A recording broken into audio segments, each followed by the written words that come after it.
안녕하세요. 소마시네마의 소마50입니다. 오늘은 2022년 3월 13일이고요. 제가 이 영화를 아침 8시 10분 조조영화로 보고 이 녹음을 하고 있습니다. 사실 저희 리뷰는 그냥 일종의 막 리뷰라고 했지만 영화를 막 보고 오고 얼마 안 돼서 제 소감을 말하고 있는 일종의 일기 같은 거일 수도 있겠다는 생각이 듭니다. 편하게 생각을 해주셨으면 좋겠는데 그렇게 많은 분들이 보실 것 같지 않지만 어쨌든 제 소견을 나누는 걸로 생각을 하고 있겠습니다. 방송까지 만든다고 하고 있습니다만, 자, 블랙라이트라는 영화를 봤습니다. 사실 이 영화는 그렇게 땡겨서 봤다기보다는 영화를 한 편 아침에 여유 있게 좀 보고 싶어서 극장 나들이 삼아서 한번 봤고요. 선택의 여지가 별로 없었어요. 이미 다 본 영화들이었고, 그나마 이제 남아있는 어린이용 영화들 제외하면 이 영화 정도 남았습니다. 기본은 보장하고 있다고 흔히들 얘기하는 리암 니슨의 액션 영화죠. 전형적인 영화인데, 사실 이 리암 니슨의 영화들도 좀 변주들이 있어서 그 중에서도 좀 좋고 나쁘고 했는데, 이 영화는 별로 좋지 않은 쪽에 속하긴 합니다. 이거 생각은 제 생각만 그런 건 아니고, 여기 지금 로튼 토마토 지수에서도 평론가 리뷰는 상당히 낮은데, 상대적으로 오디언스 스코어는 높은 편이란 말이죠. 그러니까 이 편차가 한국보다는 미국 쪽에서 더 심한 편인데요. 이 미국의 오락물로서는 그냥 이렇게 때리고 부수는 그 쾌감, 특히 이 영화의 이제 카치스 씬 같은 경우는 나쁘지 않거든요.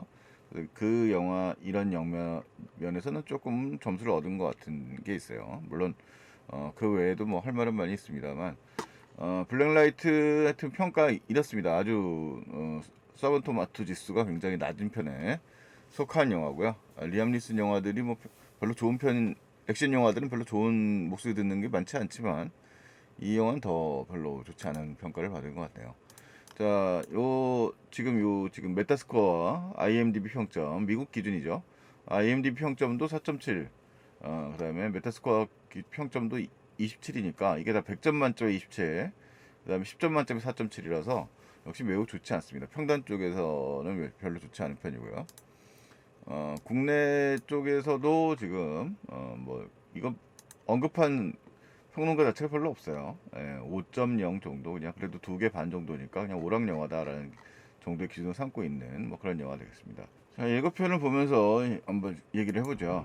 자, 이 영화는 그 워싱턴 DC가 이제 공간적 배경입니다. 물론 촬영은 호주에서 했어요. 대부분 호주에서 촬영을 했는데, 어쨌든 이제 영화 속의 설정상은 그렇습니다. 그리고 무대는 FBI 요원이에요.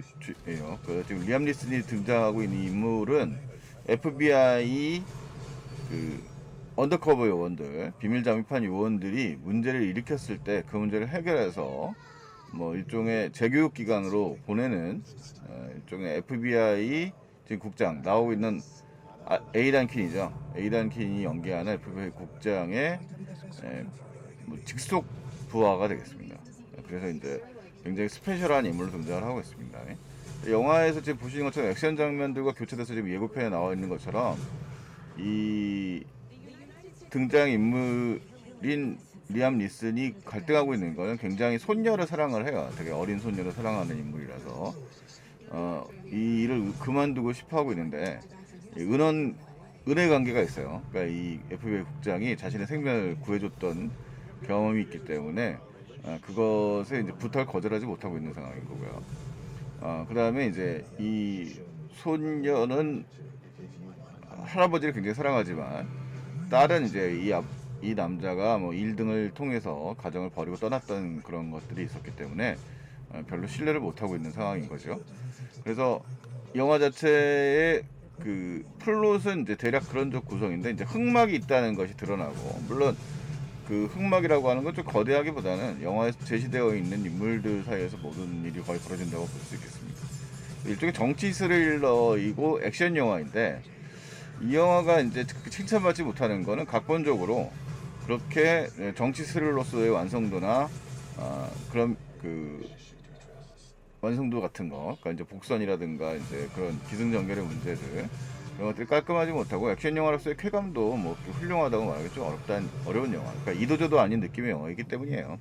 말하자면. 물론 이제 관객들 중에서 리암 니슨 영화들을 보시는 분들이 기대하는 기본적인 액션 시퀀스들은 당연히 들어있으니까 이제 좋아하시는 분들 좋아하는 거겠죠. 자, 어쨌든 이런 영화라고 말할 수 있을 것 같고요. 사실 리암 니슨이라는 배우는 나이가 굉장히 많다는 걸 다 아시죠? 1952년도 6월 7일 북아일랜드 출생입니다. 애초에는 뭐 다른 직업을 갖다가 20대 때부터 배우 필모그래피를 꽤 일찍 시작했고요. 지금 52년생이니까 나이가 이제 70대에 접어들고 있는 그런 나이인데 뭐 그 굉장히 많은 영화에 출연을 했습니다. 그런데 이제 젊은 관객들 입장에서 이제 보면 액터 프로필이 138편이 뜨거든요. 영화판에서만 뜨고 있는데 젊은 관객들 입장에서는 한 편의 영화로 각인이 된 거죠. 사실 그 리암 니슨의 영화는 이 한 편의 영화로 인해서 필모가 거의 갈렸다고 볼 수 있습니다. 그런데 생각보다는 굉장히 꾸준하게 다양한 영화 역할을 맡게 해서 애를 쓴 배우기도 해요. 어, 한 편의 영화라고 하는 영화는 이제 당연히 이제 테이큰이라는 영화가 되겠고요. 그 영화가 대중 영화로서 상당히 많은 임팩트를 가지고 와서 이 필모그래피에 그 리암 니슨의 액션 배우로서의 생명력을 가족에 만들었다고 말할 수 있겠죠. 예, 그래서 그 영화가 대략 언제입니까? 테이큰이 몇 년도에 나왔죠? 네,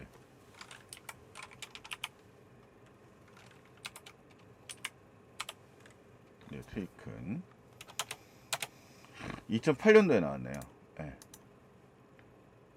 전직 요원 브라이언 밀스라는 요원이고 굉장히 직선적인 플롯의 영화죠. 그 자신의 딸이 납치됐고 그 나쁜 놈들 끝까지 추적해서 잡아낸다. 그러니까 당시에 이 리암 니슨이라고 하는 인물에게 사실 이 영화 이전에 뭔가 액션 히어로로서의 역할을 기대하지는 않았던 것 같아요. 근데 이제 그거를 각본가 릭 베송과 감독 피에르 모레 이제 프랑스 사람들이죠. 이 사람들이 리암 니슨의 그런 면들을 발견해냈고 그 이 영화 속에서 아주 노골적으로 묘사를 했는데 이 영화가 그 중예산의 영화인 거에 비해서 상당히 엄청나게 히트를 한 영화가 됐죠. 테이큰이. 그러면서 아이고 리암 니슨이 지금까지도 이 나이 먹고도 굉장히 액션 히어로서의 역할을 담당하는데 아주 중추적인 중요한 역할을 하게 됩니다. 사실 리암 니슨은 오스카에도 한번 노미네이션 되었을 정도로 상당한 그 연기파 배우로 알려졌던 사람이고 시사 이 테이큰 이전까지는 서사 드라마에 상당히 많은 주인공을 했어요. 여기 보시면 이제 신드러 리스트 93년작 이 작품으로 아카데미 남우주연상 후보에 노미네이션 됐었고요. 그 작품 외에도 역사 드라마로서 뭐 여러분이 잘 안 보신 분들이 많겠습니다만 덴마크의 명작이죠. 빌 어거스트 감독이 연출했던 레미제라블에서도 장발장 역할을 담당했었던 배우입니다. 네, 장발장 역할을 담당했었던 배우고 물론 영화가 약간 뭐 아주 최고로 그빌 어거스트의 최고 작품이라고 갈 정도는 안 되니까 좀 범작에 가깝긴 합니다만 그리고 이 작품도 되게 아일랜드 독립운동에서 중요한 인물이죠. 마이클 콜린스라는 영화의 타이틀곡이었어요. 감독은 닐 조던이고 영국의 명장이죠. 닐 조던의 마이클 콜린스의 역할도 담당했었던. 그래서 이 작품도 사실 그 당시에 오스카에 상당히 많이 노미네이션 되었었던 두 개 부문 노미네이션 되었었던 작품이고요. 그러니까 완전 뭐 아주 신들러 리스트를 제외하면 큰 대작은 아니어도 일종의 오히려 예술 지향에 가까운 영화들에 그리고 이제 헐리우드의 좀 진지한 영화들 쪽에 상당히 많은 출연을 했던 배우라고 할 수 있습니다. 근데 이제 98년도에 아까 말씀드렸던 테이큰 이후에는 이제 하나의 효용성이 더 생긴 거죠. 액션 영화의 효용성이 생겼고 이 테이큰의 영향력에 테이큰의 끊임없는 변주들이 바로 만들어지게 됩니다. 그 중에도 뭐 그렇다고 해도 뭐 인상적인 영화들이 없었던 건 아니에요. 그 이후에 더 그레이 같은 영화, 이 개인의 액션 드라마입니다만 그 되게 추운 지방을 배경으로 해서 펼쳐지는 이제 늑대들과의 대결이라고 하는 독특한 소재를 꽤 흥미롭게 풀었던 존 카난의 영화인데 이 영화 같은 경우는 상당히 평이 괜찮죠. 액션 영화지만 뭐 괜찮은 인상적인 영화라고 할 수 있을 것 같고요. 뭐 그 다음에도 뭐 종종 이제 괜찮은 작품들이 나와요. 그 인상적인 장면들이 있는 영화들이 좀 나왔고 그다음에 이제 필모도 보시면 뭐 테드 같은 크리스마스라든가 또 목소리가 굉장히 좋기 때문에 몬스터 콜 같은 영화의 그 나무 일종의 신이죠. 그런 역할을 담당해서 그 목소리 배우로서의 역할도 되게 종종 담당하고 있는 등에서 뭐 스타워즈에도 뭐 물론 출연했고요. 그런 배우라고 할 수 있겠습니다. 자, 이제 본론으로 들어가자면 이 영화는 일단 시작점이, 다시 뭐 예고편 재생입니다만, 시작점이 뭐 사실 이 영화 이제 초반부에 잠깐 등장하고 마는데요. 잠깐 안돼 이 장면인데요. 이 여성이 이제 잠깐 앞에 나오는 부분인데, 이 여성이 일종의 정치가예요. 그래서 성조기를 배경으로 해서 일종의 민권운동 같은 역할을 담당합니다. 근데 이 여성이 이제 옆에 제거당하는 거죠. 근데 제거당하는 그 공작 작전이 일종에 대해서 밝혀지는 거는 이 리암 니슨이 개입하는 게 아니라 이 리암 니슨이 쫓는 인물이 있어요. 여기 액션 장면 시퀀스에 등장을 하는 장면이 있는데, 이 액션 시퀀스 조금 뜬금없긴 해요. 뭐냐면 이 지금 추적 장면이 나오잖아요. 그 일종의 보호 프로그램을 작동시키는, 그러니까 문제 요원을 갖다가 이제 언더커버 요원을 정리하는 역할을 담당하는 게 리암 니슨이라고 했는데, 그 쫓던 그 자기가 보호하려고 했었던 요원이 양심선언을 하려고 이제 자기 임무에 대해서도 말을 하겠다는 거죠. 그러면 건데 그 아까 봤었던 정치인의 희생과 또 연관이 있는 인물인 겁니다. 근데 약간 이제 제가 뜬금없다고 말했던 거는 그 도망가는 장면인데, 그 양심선언하러 가는 친구가 너무 요란한 이런 완전 시내를 뒤집어 놓는 뭐 이런 화려한 액션 저기 카체이싱 장면을 연출할 필요까지 있었을까? 그러니까 장면 자체는 나쁘지 않은데 카체이싱이 사실 이 영화에서 제일 볼만한 부분인 것 같은데 그 장면에 굳이 그 연결고리에 그게 필요했을까라는 생각이 드는 거죠. 그러니까 각본이 좀 애매하다는 얘기고.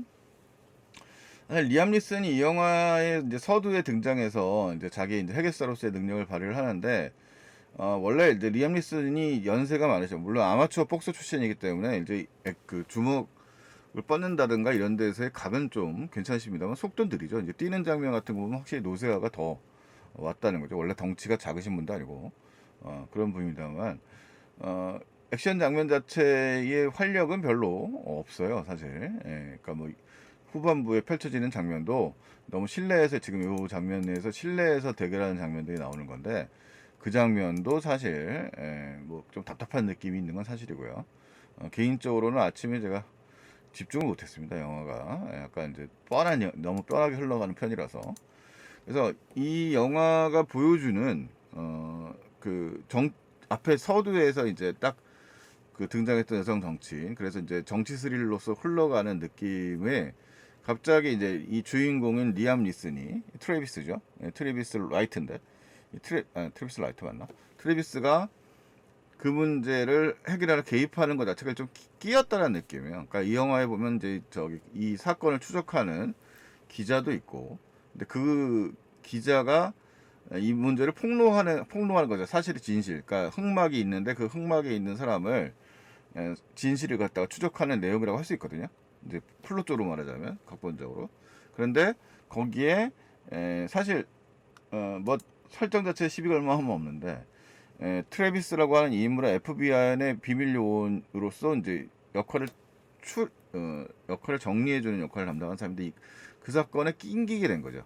자기가 맡았던 친구가 갑자기 자기도 모르는 어떤 존재들에 의해서 희생을 당하고, 그래서 그거를 갖다가 쫓아다니다 보니까 또 이제 그 킬러들은 자신을 또 해치려고 하고, 그다음에 거기다가 이 킬러들이 또 무리수를 두는 게 그 집단들이 굳이 또 리암 뉴슨의 가족들까지 또 건드려요. 증인 보호 프로그램도 집어넣는다든가 뭐 이런 식으로 나오기 때문에, 그래서 영화가 조금 이제 그 샵하지 않은 거죠. 영화 각본이 좀 휘청휘청거린다고 해야 될까요? 그래서 좀 스릴러로서의 긴장감이 없고 액션 영화로서의 요소들도 좀 부족한 면이 많이 드러나는 영화라서 많은 좋은 평가를 받지 못하는 것 같습니다. 근데 뭐 시퀀스 자체 뭐 이것들에 또 즐거워하시는 분들도 물론 있으시겠죠. 근데 뭐 개인적으로 리암 니슨의 이 영화도 뭐 그렇게 훌륭하다고 말하기 참 어려운 영화다라는 점을 말할 수밖에 없네요. 자, 이 영화는 이제 그 중국 자본에 의해서 만들어진 영화고 만든 사람들은 미국 사람들인 것 같고요. 예, 그다음에 촬영은 주로 호주에서 촬영이 됐습니다. 배경은 워싱턴 DC고 뭐 그냥 킬링 타임용 이상의 의미는 없는 것 같고요. 예, 그 밸런스가 조금 아쉬운 느낌을 줍니다. 그러니까 이제 할아버지로서의 역할 그리고 영화의 중간에 이 사람이 이제 일종의 강박증이래요. 보호 강박증, 그 강박증 같은 것이 있어서 그것들을 묘사를 하거나 칙칙 장면이 이제 반복되는 느낌을 그런 그것도 쓰는데 그게 뭐 별로 활용이 되지 않거든요. 그러니까 특별하게 인상적으로 활용되는 바가 없어서 영화가 좀 치밀하지 않은 영화라는 느낌을 주죠. 자, 하여튼 뭐 저는 그렇게 봤습니다. 자, 길게만 할 영화는 아닌 것 같고, 자, 에, 리암 니슨에 출연했던 마크 윌리엄스 감독이죠. 마크 윌리엄스 감독, 이 제작자 출신이세요. 마크 윌리엄스 감독의 블랙라이트 제 소감 잠깐 말했습니다.